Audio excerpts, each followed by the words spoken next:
Welcome to our show. I don't know how to call it. We actually we were running this channel, YouTube channel back in I don't know, like half a year ago, and Mm, we ran out of ideas. So we stopped for a while, and we were kind of like settling our own, I don't know, like personal stuff. personal shit. Yeah, Yeah. he got a job. I got a job as well. Until now that I actually want to decide to you know reactivate this whole channel, and Fire. just kind of like going around interviewing people from all walks of life, maybe from America, from Russia. If you know anyone from Russia, I would love to learn from them, especially the Yeah. stuff between like Russia and Ukraine. It's just very Yeah. confusing. Like if I can learn a little bit better. So yeah. So That'd welcome be to the cool. show. Probably let's just introduce yourself to. I don't know if you got any audience, but maybe Vin here. Vin doesn't know a lot about you, so probably you can introduce Yeah. yourself. Yeah. Nice to meet everybody. I'm Khari, Khari, from America, but in a city called Detroit. It's where Eminem's from. 8 Mile. Yeah, 8 Mile. Yeah. Big Yeah. Sean as well. Big Sean as well. And Big Sean as well, bro. Mm. Like those are. Yeah, we're all from the same place for real. Mm. And now I'm living in Korea, but I came over here because I was dating a Russian chick, man. I really wish that I could go back to Japan, though. That's where I really was at. And Yeah. I'm making a hell of a lot of music over here. And I just started making instrumentals as well. Yeah, that's it. Yeah. Well, my first impression about Carrie is that I saw the song Lucy and Schroeder on YouTube. Ah, Got hooked immediately. Like it stop. was something but like extremely special. The first thing that came to my mind was the instrument. It was like way too perfect. Heard the instrument and wanted to like rap to it. I immediately tried to find the instrument and just to write something on that beat like immediately. And then after like finished writing, and then I realized that I sucked at writing rap. So I just started reading the whole lyrics of yours. I was impressed. Bro, but thank you, but you don't stop. You're sweet. I've heard you. He's lying. Yeah. He's lying, everybody. I mean, I struggle, but yeah, it's good He once in a He's too while. humble. Yeah, He definitely doesn't suck. once in a while, get a compliment from a rapper is an honor. Is an honor. Maybe you are into fitness, right? I saw a lot of your videos doing like street workout on the street, stuff like This that. man is great, bro. Ooh, how great is this man? Yes, bro. I love fitness, bro. Yeah, my friend Vin, he has a bit of experience in fitness in general, so he's gonna be asking you a few questions about fitness. That if you don't Please. mind. All right, Vin, go ahead. Okay, thank you. Actually, you're doing street workout, right? Yeah, I do it right now because I can't afford a gym membership. Oh, really? Yeah. Again, in Korea, it's very expensive for you. Uh, it's just better things that I can spend my money on, right? $300 that can go to a gym membership will go to making my first music video for my new song Baby Blue. So I would rather put that Yeah. into the music video than a gym membership when I have a full outside gym here in Korea. Real weight, real heavy, real like a full gym outside. Yeah. Okay, I see. Because actually, I want to ask you, because there are like two types of workouts. Like the first one is street workout, like you said, and the second one is like in-house workout, right? Mm. So, um, if you have enough money between street and in-house workout, which one would you choose and why? Ooh, what a freaking amazing question. You got my mind going. You mean you buy in house, you mean the gym, right? Yes, the gym. Yeah, the original gym. All right, Ben. Well, you know what, man? Bro, in Korea, the vibes at the gym, bro, I don't like them. It feels very like it feels very like I feel like an outsider because I'm a foreigner. Like it doesn't feel I don't feel like welcome there. So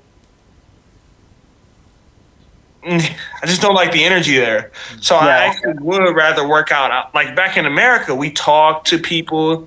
If you needed a spot, you could ask someone. If you ask somebody for a spot here, they'll just be like, no, no, no, I'm busy. No. It's like, damn. I miss, like, it just doesn't feel like a friendly vibe. But on the street, I have to go to the mountain, which is about a 20-minute subway away, and then a bus ride, and then I have to walk up the mountain, which is about uh 1.5 kilometers, and then Okay. then the gym is inside of the mountains. I mean, it's bench press, lat machine. So I prefer that, bro, because nobody's there. As extroverted as I am, bro, I'm an introvert when it comes to like exercise and making my music. I hate being around people when I'm doing both of those. Yeah. And the same as me because You too, bro? when you work out, you need some space to focus, right? Yeah. So so that's the same mindset. Yeah, I know this topic is a little bit early, but I gotta put in like the racism in Korea. So I see that like in that video, it's only a 10 minutes video, but I see that like not only like black people, but also like people from other types of Asia that have darker skin, let's say Pakistan or India. They also face like the racism in Korea as well. So can you explain to us like the situation here in Korea? Because as Vietnamese people, we really like we really like admire, impressed with the Korea people. Yeah, can you share with us? Wow. Yeah. You're impressed? Well, not like we are impressed, but the The political general stuff, people, the political general stuff. people. Like Yeah. Samsung, Samsung is everywhere, right? Yeah, right. K-pop and the The movie. GDP. Yeah, GDP also, stuff. yeah, as well. Yeah. Yeah, I think that's cool, but my mom wants me not to speak bad on Korea because my mom is afraid that they're going to try to kill me before I leave if I keep on being so honest about them. But I'm sorry, mama. I only know how to be honest. I'm sorry. Proud. You said, what do I think about the racism? Bro, I don't even know if it's racism, bro, but I don't.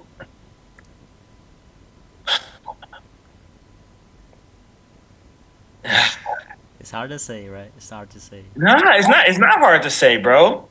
I just get a very rude, aggressive vibe here, bro. Very rude. I've never lived somewhere, but I'm a Westerner too. So in my culture, the way that they act is extremely rude, bro. Like pushing people, like bumping into people on the street, not moving when people like. It's very like aggressive and rude, like yelling at people.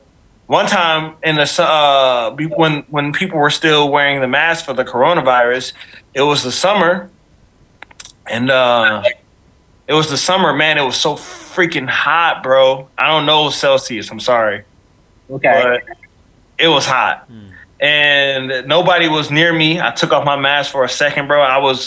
We were outside, and nobody was near me. And then I turn around, and this like 40-year-old woman has a camera to my face. She's recording me on her phone, and she said, "Hey, mask up!" So this means like he's not wearing no mask. And then she starts following me around, bro, for like 2 blocks, following me, bro. And I was just so shocked, and I couldn't speak Korean and tell her to like leave me alone. But bro, it was like I just lived right across the way in Japan in 1 hour, and they might think like, oh, he should wear a mask, but I wasn't bothering anybody, bro. It was maybe nobody like even 1 minute close to me, but bro, she followed me around for like 2 blocks, and it was because I was a foreigner, bro. And bro, that's kind of the vibe. I was so happy when we didn't have to wear masks anymore, bro, because it meant that random Korean people wouldn't talk to me, and that sucks. Because I usually like to talk to strangers, but I was happy because I was like, they won't talk to me anymore, bro. Yeah. Because every time they talked to me, bro, it was like harassing. Like they'd walk by, we'd be like outside, people would not be wearing a mask, like Koreans would not wear a mask, they would see me, they'd be like, oh, mask. And it was just like, I can't even explain it, bro. People think I'm over exaggerating, bro, but it was extremely uncomfortable because of how aggressive they get. You don't know if somebody's going to like try to like, and if you get into a situation, they're going to take the Korean side over yours any day. Man, I get anxiety just talking about it, bro. This is not. So I don't know if it's racism, bro, but it definitely feels like nationalistic, high nationalistic pride on their part. I have and even if like you make friends and stuff, bro, you don't really know if they're genuine or not, in my opinion, bro. They could just be using you for certain opportunities or whatnot. Like back home, you can make a friend, bro. You can make a friend from a different culture, meet, and start building a friendship within like 2 months. Bro, here I can meet people, bro, for half a year, and they're still like awkward around me, bro. Like they're still like wearing a mask around me, bro.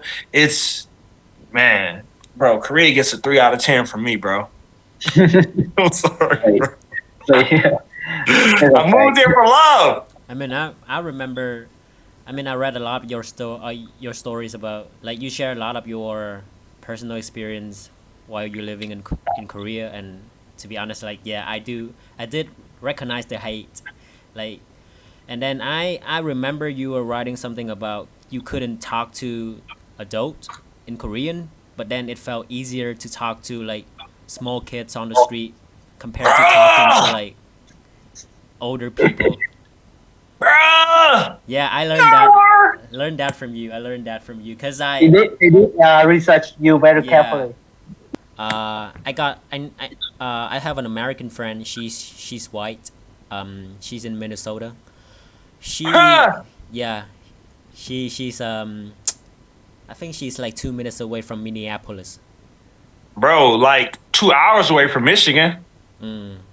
Well, I cannot. Right. Well, don't really remember where Minnesota is on the map, but yeah. Right next to Michigan.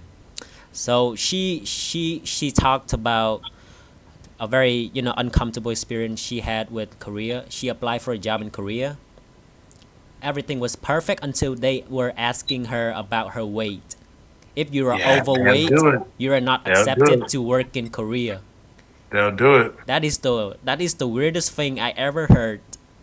Whenever I apply for a job, is weight or height or like any physical appearance is not a problem until I heard her story, and it felt very weird in some ways. It doesn't surprise me. Yeah.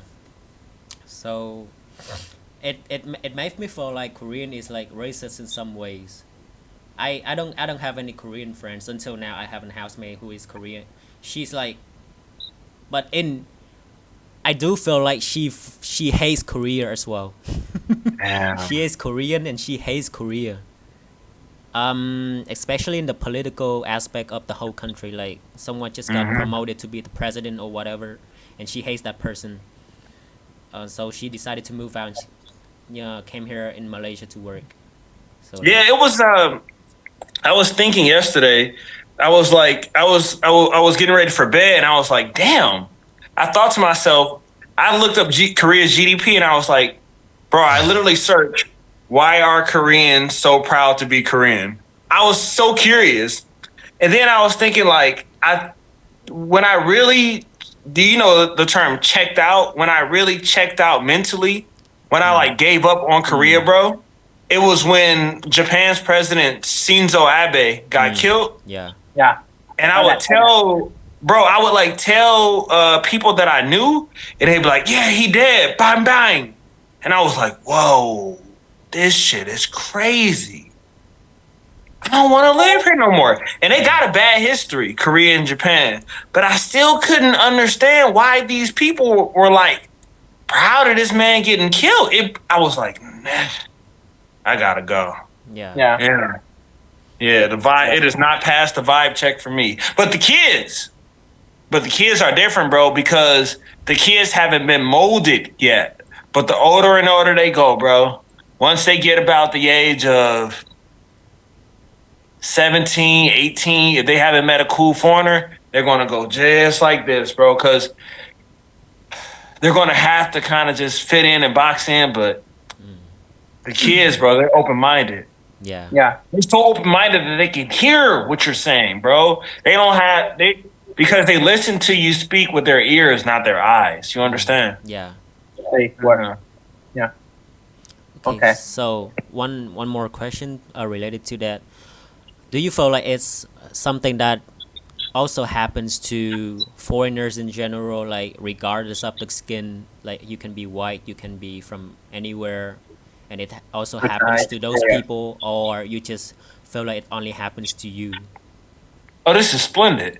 No, bro, there's a hierarchy. There's a hierarchy, bro. The and I'm the last person. I don't even talk about race and stuff like that a lot. But the closer that you are to this color, if you got like the blonde and blue eyes, you're going to get a lot less of the racism, bro. They're going to even understand your shitty Korean a lot better than they understand my Korean that I studied for 3 years for, bro.